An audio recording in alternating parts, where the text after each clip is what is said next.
Bismillahirrahmanirrahim. Assalamualaikum warahmatullahi wabarakatuh. Jumpa lagi dengan Ibu Emi Saprida di pembelajaran daring IPA kita pada hari ini. Apa kabar anak-anak Ibu semuanya? Semoga kalian dalam keadaan sehat walafiat dan tetap semangat untuk mengikuti pembelajaran daring IPA kita. Pada hari ini kita sudah memasuki bab 4 yaitu tentang pemanasan global. Adapun kompetensi dasar kita pada hari ini yaitu kompetensi dasar 3.9 menganalisis perubahan iklim dan dampaknya bagi ekosistem. Adapun tujuan pembelajaran kita pada hari ini, kamu dapat menjelaskan efek rumah kaca, kamu dapat menjelaskan penyebab pemanasan global, kamu dapat menjelaskan dampak pemanasan global, dan kamu dapat mengidentifikasi upaya menanggulangi pemanasan global. Baik anak-anak Ibu, silakan kamu simak video berikut ini. Pernahkah kamu mengamati perubahan musim yang terjadi akhir-akhir ini? Dalam pelajaran IPS, kamu ketahui bahwa bulan Mei hingga September di Indonesia berlangsung musim kemarau, dan bulan Oktober hingga April berlangsung musim penghujan. Akan tetapi, beberapa tahun terakhir ini, perubahan musim di negara kita tidak dapat diprediksi lagi. Terkadang, bulan Mei di Indonesia masih turun hujan, dan di bulan November di Indonesia masih berlangsung musim kemarau. Adapun yang lebih menakjubkan lagi, peristiwa tersebut tidak dapat diprediksikan. Kejadian ini tidak hanya terjadi di Indonesia, akan tetapi terjadi juga di negara-negara lain di dunia. Pernahkah kalian mendengar berita turunnya salju di Arab? Atau berita munculnya matahari ketika musim salju di Tiongkok? Mengapa hal ini dapat terjadi?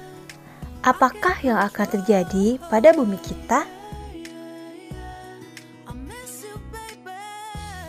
Pada bab ini ada 4 pembahasan yang akan kita pelajari. Yang pertama adalah efek rumah kaca.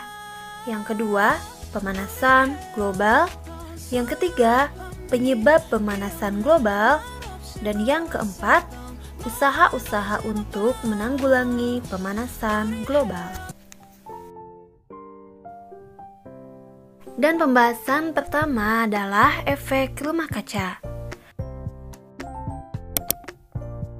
Di atmosfer bumi terdapat banyak gas-gas rumah kaca alami.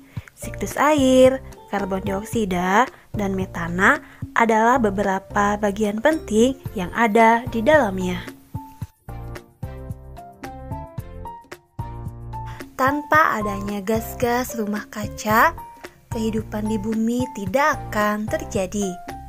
Seperti halnya planet Mars, bumi juga akan menjadi sangat dingin apabila tidak terdapat gas-gas rumah kaca di atmosfernya. Sebaliknya, jika jumlah gas-gas rumah kaca terus bertambah di atmosfer, maka suhu bumi akan terus meningkat. Coba pikirkan mana yang akan kamu pilih. Meskipun CO2, siklus air, dan gas-gas rumah kaca lainnya di atmosfer adalah transparan untuk radiasi cahaya matahari, namun gas-gas tersebut masih mampu menangkap dan menyerap radiasi cahaya yang memancar ke bumi dalam jumlah yang banyak. Radiasi yang terserap sebagian juga akan direfleksikan kembali oleh bumi. Pada keadaan normal, jumlah radiasi panas yang diserap dengan yang direfleksikan kembali sama. Saat ini, semakin tingginya populasi udara menyebabkan efek rumah kaca berubah. sering kita dengarkan istilah efek rumah kaca. Sebenarnya, apakah efek rumah kaca? Efek rumah kaca adalah proses pemanasan alami yang terjadi ketika gas-gas rumah kaca di atmosfer bumi memerangkap radiasi panas dari bumi. Prosesnya yaitu ketika radiasi sinar matahari mengenai permukaan bumi, maka akan menyebabkan bumi menjadi panas.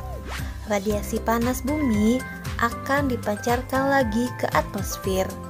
Panas yang kembali dipantulkan oleh bumi terhalang oleh polutan udara sehingga terperangkap dan dipantulkan kembali ke bumi. Proses ini akan menahan beberapa panas yang terperangkap, kemudian menyebabkan suhu bumi meningkat. Akibatnya, bumi tetap menjadi hangat dan suhunya semakin meningkat.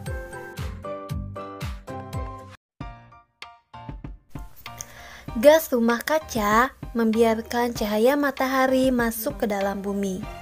Akan tetapi, gas tersebut memantulkan kembali ke permukaan bumi. Dengan demikian, kondisi di bumi tetap hangat. Para ilmuwan telah mempelajari efek rumah kaca sejak tahun 1824. Joseph Fourier menyatakan bahwa bumi akan jauh lebih dingin jika tidak memiliki atmosfer. Adanya gas-gas rumah kaca inilah yang membuat iklim bumi layak dihuni. Tanpa adanya efek rumah kaca, permukaan bumi akan berubah sekitar 60 derajat Fahrenheit atau 15,6 derajat Celcius lebih dingin.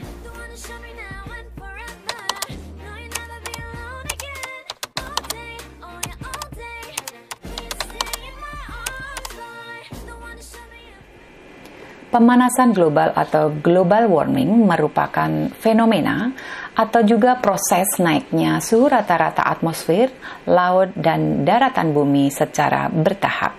Pemanasan global ini dapat memicu terjadinya perubahan iklim di bumi.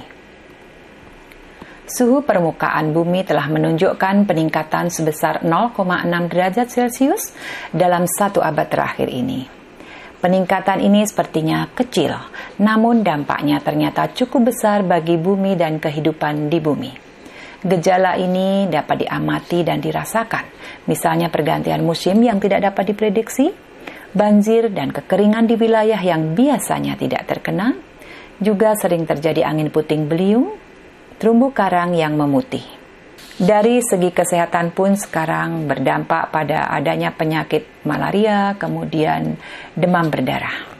Yuk kita lihat sekarang apa penyebab pemanasan global. Seperti sudah dijelaskan tadi bahwa bumi kita itu secara alami sudah terjadi efek rumah kaca atau greenhouse effect.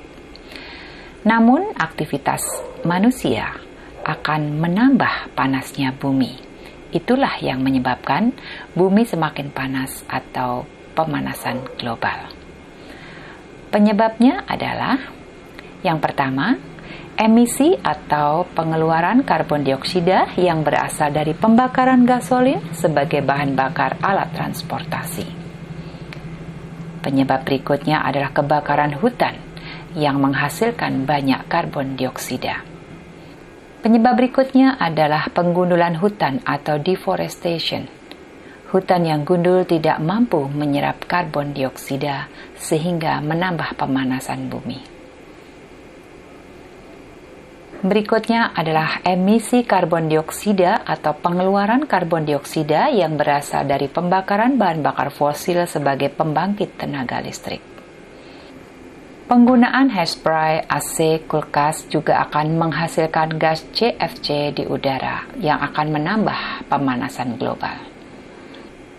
Berikutnya, kotoran hewan juga menjadi penyebab terjadinya pemanasan global karena kotoran hewan menghasilkan gas metana atau CH4.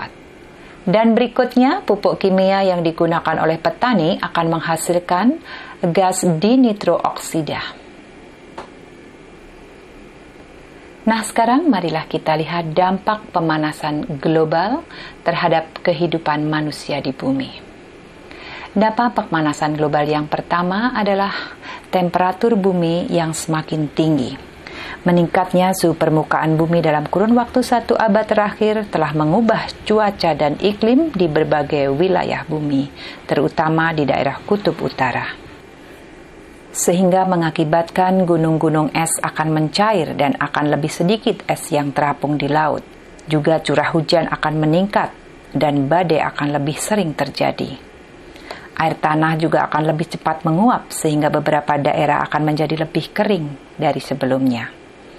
Angin pun akan bertiup lebih kencang dari pola yang berbeda-beda sehingga terjadi angin puting beliung yang lebih besar. Juga pola cuaca menjadi tidak terprediksi dan lebih ekstrim. Terjadi hujan ekstrim atau kekeringan ekstrim di beberapa wilayah. Dampak yang kedua adalah mencairnya es di kutub yang menyebabkan kadar air laut meningkat. Dampak berikutnya adalah kepunahan spesies yang semakin meluas. Sebagai contoh, misalnya beruang kutub di kutub utara menurun karena kesulitan mendapatkan makanan akibat berkurangnya lapisan es. Dahulu, beruang untuk mendapatkan makanannya, dia hanya perlu berjalan di lapisan es yang tebal. Namun saat ini, beruang harus berenang di es yang mencair untuk mendapatkan makanan. Begitu juga populasi penguin di daerah Antartika menurun sekitar 30% karena berkurangnya habitat. Dampak berikutnya adalah hilangnya terumbu karang. Sebuah laporan tentang terumbu karang menyatakan bahwa dalam kondisi terburuk, populasi terumbu karang akan hilang pada tahun 2100 karena meningkatnya suhu dan pengasaman laut. Sebagaimana diketahui bahwa banyak spesies lain yang hidupnya bergantung pada terumbu karang. Dampak berikutnya adalah gagalnya panen secara besar-besaran. Dampak berikutnya adalah penipisan lapisan ozon. Lapisan ozon adalah salah satu lapisan atmosfer yang berada di dalam lapisan stratosfer, yaitu sekitar 17-25 km di atas permukaan bumi. Lapisan inilah yang melindungi manusia dari bahaya radiasi sinar ultraviolet. Berdasarkan pengamatan satelit, diketahui bahwa lapisan ozon secara berangsur-angsur mengalami penipisan sejak pertengahan tahun 1970. Demikianlah beberapa contoh dari dampak pemanasan global atau global warming. Nah, agar pemanasan global atau global warming ini tidak terjadi semakin parah, maka ada upaya-upaya menanggulangi pemanasan global. Apa itu?